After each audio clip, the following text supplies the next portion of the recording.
നമ്മൾ ഷോർട്സിൽ കാണിച്ചിട്ടുണ്ടായിരുന്ന ഒരു കഫ്താൻ ഉണ്ടല്ലോ, അതിൻ്റെ കട്ടിങ് സ്റ്റിച്ചിങ് ആണ് കേട്ടോ ഇന്നത്തെ നമ്മുടെ വീഡിയോയുടെ അവസാനം ഇതെങ്ങനെ നല്ല ഫിനിഷിങ് ചെയ്തെടുക്കാമെന്നുള്ളൊരു ടിപ്പ് ഞാൻ പറഞ്ഞിട്ടുണ്ട്.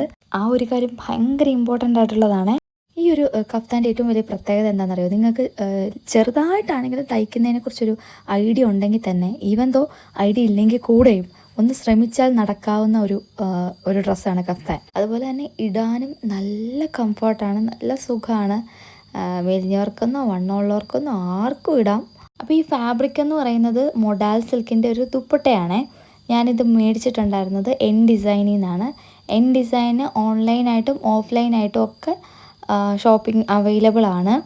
1200 രൂപയ്ക്കാണ് ഞാനിത് പർച്ചേസ് ചെയ്തിട്ടുണ്ടായിരുന്നത്. നിങ്ങൾ ദുപ്പട്ടയാണ് എടുക്കുന്നതെന്നുണ്ടെങ്കിൽ ഇതിൻ്റെ അകത്ത് പ്രിൻ്റ് ഒന്ന് ശ്രദ്ധിച്ച് നോക്കിയിട്ട് മേടിക്കണേ. ഇപ്പോൾ ഒറ്റ സൈഡിലേക്ക് മാത്രമുള്ള പ്രിൻ്റാണ് വരുന്നതെന്നുണ്ടെങ്കിൽ ചില പ്രിൻ്റ് ഓക്കെയാണ്, പക്ഷേ ചില ഡിസൈൻസ് ഉണ്ടല്ലോ, ഇപ്പോൾ ഫ്ലവറിൻ്റെ ഒക്കെ പോലത്തെ ഡിസൈൻസൊക്കെ വരുമ്പോഴത്തേനും അങ്ങോട്ടും ഇങ്ങോട്ടും ഉള്ള പോലെ ആയിരിക്കണം. അല്ലെങ്കിൽ നമ്മൾ ഫ്രണ്ട് വശം സ്ട്രെയിറ്റ് ആയിട്ട് നിൽക്കും, ബാക്ക് സൈഡ് നേരെ തലകുത്തനെ നിൽക്കും. അത് വരാതെ നോക്കണം. ഇപ്പോൾ ഫാബ്രിക്കിനെ ഞാൻ നന്നായിട്ട് അയൺ ചെയ്ത് കൃത്യം 4 മടക്കി വെച്ചിട്ടുണ്ട്. ശരിക്കും പറയുകയാണെങ്കിൽ ഞാൻ പെട്ടുപോയത് ഈ ഒരു സിറ്റുവേഷനിലാണ് കേട്ടോ. ഈ ക്ലോത്തിനെ അയൺ ചെയ്യുന്നതൊക്കെയാണേ, പക്ഷേ ഇതിനെ കൃത്യം 4 സെൻറ്റർ നോക്കി മടക്കി വരിക എന്ന് പറയുന്നത് വലിയൊരു പരിപാടിയായിരുന്നു എന്നെ സംബന്ധിച്ച്. അപ്പോൾ ക്ലോത്തിനെ 4 ഇതേപോലെ മടക്കി വെക്കുക കേട്ടോ. അപ്പം ഞാനിവിടെ ഷോൾഡർ ജോയിൻ കൊടുക്കുന്നില്ല, അതുകൊണ്ട് തന്നെ ഞാനിവിടെ 6 ഇഞ്ചാണ് എന്താ പറയുക ആം ഹോളിൻ്റെ ലെങ്ത് ആയിട്ട് എടുക്കുന്നത്. നിങ്ങൾ ഷോൾഡറിൽ ജോയിൻ അടിക്കുന്നുണ്ടെങ്കിൽ അതിനും കൂടെ എക്സ്ട്രാ ചേർത്തിട്ടുള്ള തയ്യൽ തുമ്പൂടെ കൊടുക്കണേ. അപ്പോൾ ഈ 6 ഇഞ്ച് വരച്ച ലൈൻ നമ്മൾ സ്ട്രെയിറ്റ് ലൈനായിട്ട് എടുക്കുക. ഇതാണ് നമ്മുടെ ചെസ്റ്റിൻ്റെ ലൈൻ എന്ന് പറയുന്നത്. നിങ്ങൾ ആദ്യമായിട്ട് കാണുന്നവർക്ക് ഈ 6 ഇഞ്ച് ലൈൻ എന്തുവാന്ന് സംശയം ഉണ്ടാവും. അത് നമ്മൾ ബോഡിയിൽ നിന്ന് എടുക്കുന്ന ആം ഹോളിൻ്റെ ലെങ്ത് ആണ്.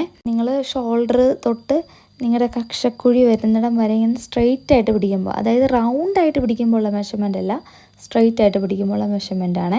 ഇനി നമ്മൾ ഈ ചെസ്റ്റ് ലൈനിൽ നമ്മുടെ ബസ്റ്റിൻ്റെ 4/1 ഭാഗം അതിൻ്റെ കൂടെ സ്വല്പം ലൂസും ആഡ് ചെയ്തിട്ടുള്ള മെഷർമെൻറ്റ് കൊടുക്കുക. അതിനുശേഷം മുകളിൽ നിന്നും താഴേക്ക് നമ്മുടെ ഷേപ്പിൻ്റെ ലെങ്ത് മാർക്ക് ചെയ്ത് കൊടുക്കുന്നുണ്ട്.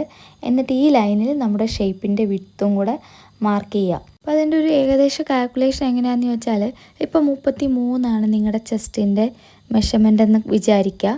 എന്നിട്ട് അതിൻ്റെ കൂടെ ഞാൻ ലൂസിനായിട്ട് ഒരു ഇഞ്ച്, ലൈനിങ് ഇല്ലാത്തതുകൊണ്ട് ഞാൻ 1 ഇഞ്ചാണ് ലൂസിനായിട്ട് കൊടുക്കുന്നത്.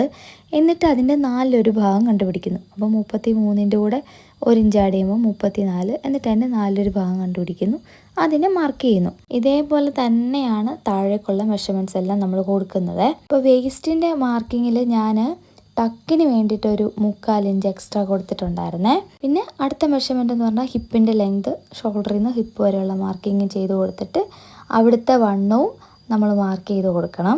നിങ്ങളുടെ ചെസ്റ്റിൻ്റെ മെഷർമെൻറ്റും വേസ്റ്റിൻ്റെ മെഷർമെൻറ്റും തമ്മിലുള്ള വ്യത്യാസം 3 ഇഞ്ചിനേക്കാളും കൂടുതലാണ് എന്നുണ്ടെങ്കിൽ നിങ്ങൾ ഉറപ്പായിട്ടും ഡാർട്ട് അല്ലെങ്കിൽ ടക്ക് കൊടുക്കാനായിട്ട് എക്സ്ട്രാ മാർക്ക് ചെയ്യണം. അല്ലാത്ത പക്ഷം നിങ്ങൾ ഇട്ട് കഴിയുമ്പോഴത്തേനും നിങ്ങൾക്കത് ബാക്കിലൊരു ചുളിഞ്ഞ് നിൽക്കുന്നുണ്ടെന്ന് തോന്നുവാണെങ്കിൽ മാത്രം നിങ്ങൾ ഡാർട്ട് ചെറുതായിട്ടൊന്ന് പിടിച്ചു കൊടുത്തേച്ചാൽ മതിയേ. ഇനി ഞാൻ ചെയ്യുന്നത് നമ്മുടെ ആ ഹിപ്പിൻ്റെ അവിടെ നിന്ന് താഴത്തേക്ക് എ ലൈൻ മാതിരി സ്വല്പം വിടർത്തി ലൈൻ ചെയ്ത് കൊടുത്തിട്ടുണ്ട്. ഇനി നമ്മൾ ഷേപ്പിനനുസരിച്ച് വരച്ചെടുക്കണം. ഈ ലൈൻസിനെ തമ്മിൽ കണക്ട് ചെയ്തെടുക്കണം. ഞാനിവിടെ ഹിപ്പ് കർവ് സ്കെയിലാണ് എടുത്തിട്ടുള്ളത്. ബസ്റ്റിൻ്റെ ഏരിയ കുറച്ചൊന്ന് ഷേപ്പായിട്ട് നിൽക്കാൻ വേണ്ടിയിട്ട് അത് ഹെൽപ്പ് ചെയ്യും. നിങ്ങൾക്ക് വേണമെങ്കിൽ മാസ്റ്റർ സ്കെയിലൊക്കെ യൂസ് ചെയ്യാം കേട്ടോ. അപ്പോൾ ഈ കഫ്താൻ എന്ന് പറഞ്ഞാൽ മറ്റേ ചിറക് മാതിരി കിടക്കുന്നൊരു ടൈപ്പ് കഫ്താനാണല്ലോ. അപ്പോൾ അതിൻ്റെ സ്റ്റിച്ച് വരുന്നത് മുകളിൽ കൂടെയാണ്, നല്ല വശത്തു കൂടെയാണ് സ്റ്റിച്ച് വരുന്നത്. ചില മെറ്റീരിയലൊക്കെ നമ്മൾ നല്ല വശത്ത് മാർക്കിങ് ചെയ്ത് കൊടുക്കുകയാണെങ്കിൽ അതിൻ്റെ സ്റ്റെയിൻ മാറാൻ വേണ്ടി നല്ല ബുദ്ധിമുട്ടാണ്. അപ്പോൾ ഞാനിവിടെ ഉള്ളിലാണ്, റോങ് സൈഡിലാണ് മാർക്കിങ് ചെയ്തിട്ടുള്ളത്. എന്നിട്ട് റൈറ്റ് സൈഡിൽ അതിൻ്റെ മാർക്കിങ് കിട്ടാൻ വേണ്ടിയിട്ട് ട്രേസിങ് വീൽ യൂസ് ചെയ്തിട്ടൊന്ന് അതിൻ്റെ മുകളിൽ കൂടെ ഒന്ന് ഉരച്ചരച്ച് കൊടുത്താൽ മതിയേ. അപ്പോൾ ഈ 4 ലെയറിലും ഇതിൻ്റെ കൃത്യം മാർക്കിങ് നമുക്ക് കിട്ടും. പിന്നെ നമ്മൾ ആ സെൻറ്ററിൻ്റെ കാര്യം മറക്കരുത്, അവിടെ ഒരു നോച്ച് ഇട്ട് കൊടുത്തേക്കണേ. പിന്നെ ഉള്ളത് ഈ ക്യാൻവാസിൻ്റെ കട്ടിങ് ആണ്. ഇപ്പോൾ ഷോൾഡർ ജോയിൻ കൊടുത്തിട്ടുള്ള പാറ്റേൺ ആണ് നിങ്ങൾ ചെയ്യുന്നതെങ്കിൽ സാധാരണ നമ്മൾ ചുരിദാറിനൊക്കെ എങ്ങനെയാണ് ഷോൾഡർ അല്ലെങ്കിൽ നെക്ക് എടുക്കുന്നത് അതുപോലെ ചെയ്തേച്ചാൽ മതി. ഇവിടെ നമ്മൾ എങ്ങനെ ചെയ്യുന്നതെന്ന് വെച്ചാൽ, ആദ്യമേ ഒരു ലൈൻ വരച്ചു കൊടുക്കാം. എന്നിട്ട് അതിൻ്റെ ഒരു സൈഡിലേക്ക് ബാക്ക് നെക്കിൻ്റെ മാർക്കിങ്ങും ഇപ്പുറത്തെ സൈഡിലേക്ക് ഫ്രണ്ട് നെക്കിൻ്റെ മാർക്കിങ്ങും ചെയ്ത് കൊടുക്കാം. എന്നിട്ട് അതിൻ്റെ സൈഡിലായിട്ട് ഒരു 1/4 ഇഞ്ച് അളവിൽ ഒരു സ്പേസ് ഇട്ടിട്ട് കട്ട് ചെയ്ത് മാറ്റുക.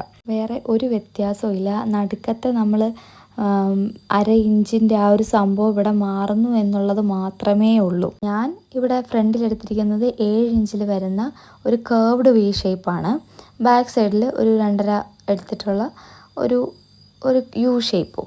എന്നിട്ട് നമ്മൾ ഈ ക്യാൻവാസ് ഒരു ക്ലോത്തിലേക്ക് ഒട്ടിച്ചെടുക്കുക. എന്നിട്ട് നമ്മൾ ആ സൈഡിലുള്ള അരികു വശം ഉണ്ടല്ലോ അത് ഉള്ളിലേക്കാക്കി മടക്കി അടിച്ചാൽ മതിയേ. ഇനി നമ്മൾ എന്താ ചെയ്യേണ്ടതെന്ന് വെച്ചാൽ ക്യാൻവാസിൻ്റെ സെൻറ്ററും ദുപ്പട്ടയുടെ സെൻറ്ററും തമ്മിൽ പ്ലേസ് ചെയ്ത് കൊടുത്തിട്ട് മുകളിൽ കൂടെ ഒരു റഫ് സ്റ്റിച്ച് കൊടുക്കണം. എന്തിനാണെന്ന് വെച്ചാൽ ഇത് സ്വല്പം തിന്നുന്ന തുണി ആയതുകൊണ്ട് തന്നെ ചിലപ്പോൾ നമ്മളിങ്ങനെ തിരിച്ച് വരുന്ന സമയത്ത് അതിനകത്ത് ചെറിയ വേരിയേഷനൊക്കെ വന്നെന്നിരിക്കാം. അപ്പോൾ അത് ഒഴിവാക്കാൻ വേണ്ടിയിട്ട് ഞാനിങ്ങനെ സെൻറ്ററിൽ കൂടെ ഒന്ന് തയ്ച്ച് കൊടുത്തിട്ടുണ്ട്. ഇനി നമ്മൾ നെക്ക് വരച്ചെടുത്തല്ലോ അതിൻ്റെ മുകളിൽ കൂടെ തന്നെ സ്റ്റിച്ച് ചെയ്തെടുക്കണേ. അപ്പോൾ നമ്മൾ സാധാരണഗതിയിൽ ക്യാൻവാസ് 2ആക്കി മടക്കി വെച്ചിട്ട് ഒരു സൈഡിലായിരിക്കുമല്ലോ മാർക്കിങ് ചെയ്യുന്നുണ്ടാവുക. അപ്പോൾ ഇതിൽ നമ്മൾ 2 വശത്തും മാർക്ക് ചെയ്യാൻ വേണ്ടിയിട്ട് നോക്കണം. അല്ലാന്നുണ്ടെങ്കിൽ ഇപ്പം ഞാൻ സാധാരണ എന്താ ചെയ്യാറെന്ന് വെച്ചാൽ ഉള്ളിൽ നിന്ന് ഇങ്ങനെ കട്ട് ചെയ്ത് മാറ്റുമായിരുന്നു. അപ്പോൾ ഇതിൽ ഞാൻ അങ്ങനെ ചെയ്തിട്ടില്ല. അപ്പോൾ നിങ്ങൾ ചെയ്യുന്ന സമയത്ത് ഉള്ളിൽ നിന്ന് കട്ട് ചെയ്ത് മാറ്റുന്നുണ്ട് എങ്കിൽ ഈ പറഞ്ഞ പോലെ 2 സൈഡിൽ മാർക്കിങ് ചെയ്യണമെന്നില്ല. അല്ലാത്ത വശം 2 സൈഡിൽ മാർക്ക് ചെയ്താൽ നല്ലതായിരിക്കും. എന്നിട്ട് നമ്മളൊരു 1/4 ഇഞ്ച് സ്പേസ് ഇങ്ങനെ വിട്ടിട്ടുണ്ടല്ലോ ഉള്ളുമേന്ന് ക്യാൻവാസിനെ കട്ട് ചെയ്ത് മാറ്റുക കേട്ടോ. അപ്പോൾ ഈ തുണി ഭയങ്കര എന്താ പറയുക വിടർന്ന് കിടക്കുന്നത് കൊണ്ട് തന്നെ നമുക്ക് കൈകാര്യം ചെയ്യാൻ സ്വല്പം ബുദ്ധിമുട്ടാണ്. അപ്പോൾ നോക്കിയും കണ്ടും നമ്മൾ കട്ട് ചെയ്യണം. അല്ലാന്നുണ്ടെങ്കിൽ ചിലപ്പോൾ മെയിൻ ക്ലോത്തിൻ്റെ എവിടെയെങ്കിലും കട്ട് വീഴും. അപ്പോൾ അത് ശ്രദ്ധിച്ച് വേണം കട്ട് ചെയ്യാനായിട്ട്. എന്നിട്ട് നോച്ചസ് ഇട്ട് കൊടുക്കണം. നോച്ചസ് എന്ന് പറഞ്ഞാൽ ചെറിയ ചെറിയ കട്ടുകൾ അവിടെ ഇവിടെയൊക്കെ ആയിട്ട് കേർവ്സ് വരുന്നിടത്തെല്ലാം നമ്മൾ നോച്ചെന്ന് പറയുന്ന ചെറിയ ചെറിയ കട്ടുകൾ ഇട്ട് കൊടുക്കണം. അല്ലാന്നുണ്ടെങ്കിൽ ഇത് തിരിഞ്ഞ് വരാൻ ബുദ്ധിമുട്ടായിരിക്കും. എന്നിട്ട് അതിന് ശേഷം നമ്മൾ ആ ക്യാൻവാസിൻ്റെ മുകളിൽ കൂടെ പതിച്ചടിച്ച് കൊടുക്കണേ. അയൺ ചെയ്തിട്ട് പതിച്ചടിക്കുകയാണെങ്കിൽ അത്രയും നല്ലത്. അത് നമ്മൾ നമ്മുടെ സൗകര്യം പോലെ ചെയ്യുക. അപ്പോൾ നെക്കിൻ്റെ കാര്യം കഴിഞ്ഞു. ഇനി നമ്മളുണ്ടല്ലോ സൈഡിലത്തെ ആ ഭാഗം ഉണ്ടല്ലോ എ ലൈൻ മാതിരി നമ്മൾ സ്റ്റിച്ച് ചെയ്ത് കൊണ്ടുവന്നിടം നമ്മുടെ ബോഡിയുടെ ഷേപ്പിനനുസരിച്ച് അവിടെ തയ്ച്ചെടുക്കുകയാണ് ചെയ്യുന്നത്. അപ്പോൾ നിങ്ങൾക്ക് തുണി തെന്നിപ്പോകാതിരിക്കാനോ അല്ലെങ്കിൽ കൃത്യം മാർക്കിങ് അറിയാനോ ഒക്കെ ആയിട്ട് പിൻ വെച്ച് സെക്യൂർ ചെയ്താൽ നല്ലതായിരിക്കും കേട്ടോ. അതാകുമ്പോൾ അങ്ങോട്ടും ഇങ്ങോട്ടും തെന്നിപ്പോകാതെ അധികം നമുക്ക് സമയം കളയാതെ ചെയ്തെടുക്കാൻ വേണ്ടി പറ്റും. പിൻ വെച്ച് ചെയ്യുവാണെങ്കിൽ പോലും നമ്മൾ ആ ട്രേസ് ചെയ്തിട്ട് അങ്ങോട്ടും ഇങ്ങോട്ടും മാറാതെ കൃത്യമായിട്ട് വരാൻ വേണ്ടിയിട്ടൊന്ന് ശ്രദ്ധിച്ചേക്കണേ. ഇനി ഞാൻ പറയുന്നത് നമ്മുടെ സിൽക്ക് പോലെയുള്ള അല്ലെങ്കിൽ നല്ല നേരിയതായിട്ടുള്ള അല്ലെങ്കിൽ പ്രീമിയം ആയിട്ടുള്ള ക്ലോത്തുകൾ നമ്മൾ സ്റ്റിച്ച് ചെയ്യുമ്പോഴത്തേനും നമുക്ക് ആ നല്ല ഫിനിഷിങ് ലുക്ക് അല്ലെങ്കിൽ ആ സ്റ്റിച്ചിൻ്റെ ഭംഗി ഏറ്റവും കൂടുതലായിട്ട് കിട്ടാൻ വേണ്ടിയിട്ടുള്ളൊരു ടിപ്പ് പറയാം കേട്ടോ. ഇത്രയും ദിവസം ഉപയോഗിച്ച ആ സൂചി അഴിച്ച് മാറ്റി പുതിയൊരു സൂചി വെക്കുക. നിങ്ങൾ വിചാരിക്കുന്നുണ്ടാവും ആ സൂചിക്ക് ഒരു കുഴപ്പവും ഇല്ലല്ലോ. പക്ഷെ അങ്ങനെയല്ല. ഈ തുണി എന്ന് പറഞ്ഞാൽ ഭയങ്കര ഡെലിക്കേറ്റഡ് ആയിരിക്കും. അപ്പോൾ കുറച്ച് ദിവസം നമ്മൾ യൂസ് ചെയ്യുന്ന നീഡിലിന് അതിൻ്റെ ആ ഷാർപ്നെസ് പോയിട്ടുണ്ടാവും. അപ്പോൾ ആ ഷാർപ്നെസ് പോയ സൂചി കൊണ്ട് നമ്മൾ തയ്ക്കുമ്പോഴത്തേനും ഇങ്ങനെ നൂലിങ്ങനെ എന്താ പറയുക നിങ്ങൾ ഫേസ് ചെയ്തിട്ടുണ്ടാവും. നമ്മൾ തയ്ക്കുന്ന സമയത്ത് സൂചിക്ക് മൂർച്ചയില്ല എന്നുണ്ടെങ്കിൽ നമ്മൾ തയ്ച്ചുകൊണ്ടിരിക്കുമ്പോഴത്തേനും ഒരു ലൈൻ പോലെ നൂല് ചുരുണ്ട് വരും.